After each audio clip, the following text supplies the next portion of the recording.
સ્વામી ઘોડી પર બેસે તો 2 પગ જમીન ઉપર અડે, આટલી નાની. તો કોઈ પૂછ્યું કે સ્વામી આવી ઘોડી કેમ રાખો છો? તો કે જો આ ઘોડી આપણને પાળે, ધીમે ધીમે ચાલે અને ખાવાનું ઓછું જોઈએ, એટલે 2 રીતે આપણને અનુકૂળ આવે.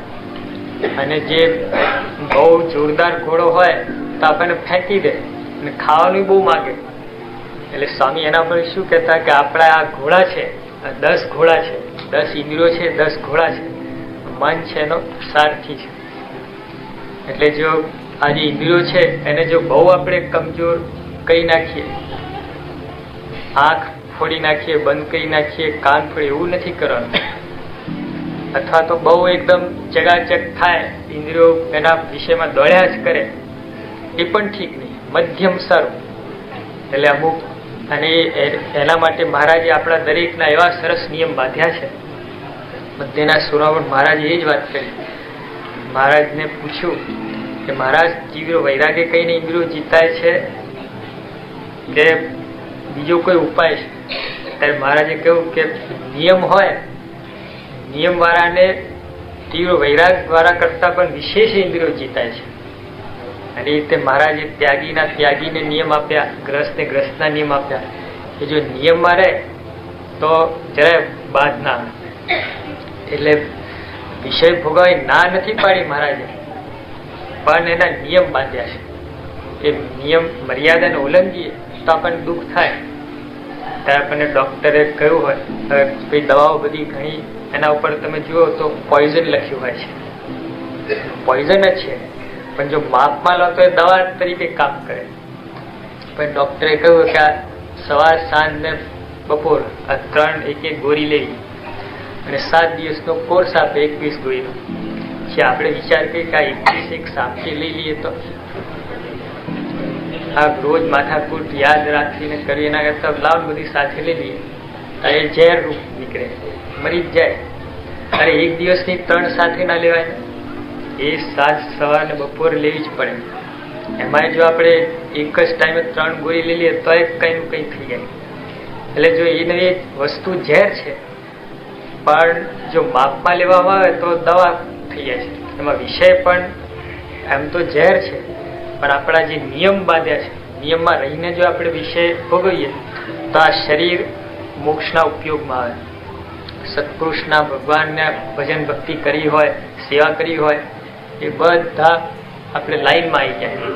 પણ જો મર્યાદા લોપીને બહાર થઈને આપણે વિષય ભોગવીએ પછી આપણું મન પણ ઠેકાણા વગરનું થઈ જાય અને સાવ બાહ્ય વૃત્તિ થઈ જાય. પછી અહીં આવીને આપણે બેઠા હોઈએ, સભામાં બેઠા હોઈએ તો આપણું મન તો ક્યાંય ભટકતું હોય. એટલે નિયમમાં રહીને જેટલું આપણે વિષય ભોગવીએ એ બધું આપણને સાનુકૂળ થાય છે. એટલે મહારાજે એ વાત કરી. એકલા મને કહીને વિચાર રાખીએ અને દેહથી આપણે ભોગવતા હોઈએ એ પણ સારું નહીં. અને દેહ કહીને દમન કરતા હોઈએ, વ્રત ઉપવાસ કરીએ, તપ કરીએ, પણ જો મનથી વિચાર ના હોય તો પણ ઠીક નહીં. એટલે 2 વાતે જોઈએ. મહારાજે કહ્યું એમ મનથી વિચાર પણ રાખવાનો છે કે મારે આ મોક્ષ માટે આ શરીર છે, આ ભગવાનને સંતની સેવાને માટે છે. હમણાં સ્વામી કીર્તન બોલ્યા આપણા કે આવો અવસર ફરી ફરે મળે નહીં, અમૂલક અવસર આવ્યો છે. જે બધા વિચાર રાખીને અને પછી જે આપણે ભક્તિ ભજન તપ વ્રત કરીએ, દેહનું દમન કરીએ તો લેખે લાગે. બાકી એકલા ખાલી પોતાના મનમાં આવે અને તપ કરવા લાગે એ પણ આપણો અહંભાવ વધે, બીજું ત્રીજું થાય, અથવા તો એનું કંઈ ફળ જ ના થાય ને એમને બધું ચાલી જાય. ત્યારે નિષ્કાળ સાહેબ પૂછ્યું છે, હે મહારાજ, એમ જે રહેવાય છે તે વિચારે કહીને રહેવાય છે કે વૈરાગ્ય કહીને રહેવાય છે? પછી મહારાજ નિષ્કાળ સાહેબ પૂછે. નિષ્કાળ સાહેબ વૈરાગની મૂર્તિ. નિષ્કાળ સ્વામી એકવાર આમ જતા હતા, પછી ખેતરમાં મરચા બહુ સારા જોયા. મનમાં થયું કે આ પટેલ પાસે મરચા માગીએ, થોડા આપણે જમવા બેસી તે વખતે કામમાં આવશે. પછી વિચારો કે મહારાજની આજ્ઞા તો નિર્સ્વાદિત પણ રાખવાની છે. એના મને કેમ આવો ઘાટ થયો? પછી ખેડૂત પાસે મરચા માંગ્યા, શેર બશેર મરચા લીધા, અને પછી ત્યાં બેસીને ખાવા લાગ્યા. લે ખા ખા ખા. આંખમાંથી પાણી નીકળે, આખું શરીર લાલ લાલ થઈ ગયું ને લાય લાય થાય, પણ કઈ બશેર મરચા ખાઈ ગયા. પછી કોઈ દિવસ ઘાટ થાય ખરો? કોઈ દિવસ. જો આવા વૈરાગ વાળા આવી રીતે દંડ દેતા ઇન્દ્રિયોને, પછી ઘાટ થાય. છતાંય નિષ્કાળ સ્વામી પૂછ્યું, મહારાજ આવી રીતે જે રહેવાય છે, વિચારે કઈ રહેવાય છે કે વૈરાગ્ય કઈ રહેવાય છે? પોતે વૈરાગ મૂર્તિ હતા એટલે એમને તો સહજ રહેવાતું આવી રીતે. ત્યાં એ ધોરાજી હતા, ધોરેરા, પછી એમનું શરીર આવી રીતે તપ વ્રત કરવાથી બહુ સુકાઈ ગયું અને એક જાતની માંદગી આવી ગઈ. શરીરમાં ગરમી બહુ રહ્યા કરે અને બહુ તકલીફ પડે. પછી આપણા જેવા બધા હરિભક્તો દોડ્યા અને મૂર્તિ પાસે જઈને પ્રાર્થના કરવા લાગ્યા.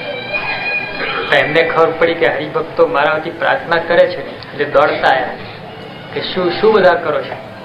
કે સ્વામી આપના માટે પ્રાર્થના કરીએ છીએ, આપ આવી રીતે તમને કષ્ટ પડે છે એટલે મહારાજ એનું નિવારણ કરે તો સારું. તે કહ્યું કે એવું તમને ડાપણ કરવાનું કોને કહ્યું?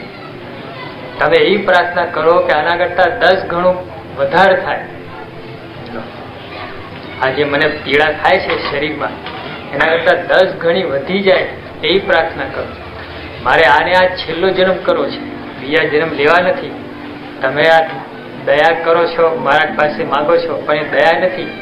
બીજા કેટલા જન્મ ઉભા થશે, એટલે આને આ દેહ કહીને કસર કાઢી નાખી છે. આવા વૈરાગ વાળા હતા. છતાં એમને પૂછ્યું કે મહારાજ આવી રીતે જે રહેવાય છે એ વૈરાગે કહીને રહેવાય છે કે વિચારે કહીને રહેવાય છે? આ ઉપરની જે વાત કરી કે દેહ કહીને દમન કરવું અને વિચાર રાખવું, બે વસ્તુ. પછી શ્રીજી મહારાજ બોલ્યા છે એ તો મોટા સંતના સમાગમે કહીને થાય છે, અને જેને મોટા સંતના સમાગમે કહીને પણ ન થાય તે તો મહાપાપી છે. જો વૈરાગની પણ મહારાજે વાત ઉડાડી દીધી, વિચારની વાત પણ ઉડાડી દીધી. મહારાજ મોટા સંત હોય એના સમાગમે કહીને જ આવી રીતે રહેવાય છે. અને આજે પણ આપણે જોઈ શકીએ છીએ, તમે બધા આ પ્રદેશમાં છો, આ બધા યુવકો, સ્વામી ક્યાં તો મોહનગરી કહેવાય, અજંપા નગરી, પણ એમાં પણ આ બધા યુવકો આજે રવિવારનો દિવસ તો ક્યાંય ફરવા ગયા હોય, છુઈ કરતા હોય, અને એને બદલે રવિવારની સભામાં આવું. અત્યારે સ્વામી પધાર્યા છે એ તો આવે જ, પણ એ સિવાય આપણે ચાલુ રવિવારની સભાઓમાં પણ યુવકો આવે, સેવા કરે, ભજન ભક્તિ કરે, ધર્મ નિયમ પાળે. એ શું છે? આ મોટા પુરુષનો આપણે સમાગમ છે, એમની દ્રષ્ટિ છે આપણા ઉપર, એટલે રહેવાય છે.